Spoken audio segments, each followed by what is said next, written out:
Lunchtime, mga kapakners. Kain na. Yan yung ulam natin. Beans. Madalian lang to. Wala nang hiwa-hiwa. And fish fillet na crunchy. So yummy. Codfish. No, ate? Codfish. So Yummy. yummy. Yummy. It's like that. And crunchy. And crunchy. And veggies. Mm. For healthy tummy. And healthy baby.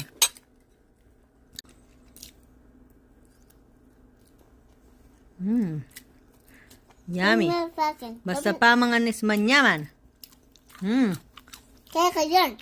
So yummy. Kaya ka yun, di ba? Kaya tama yun. Vegetable and fish. Mm. For healthy tummy.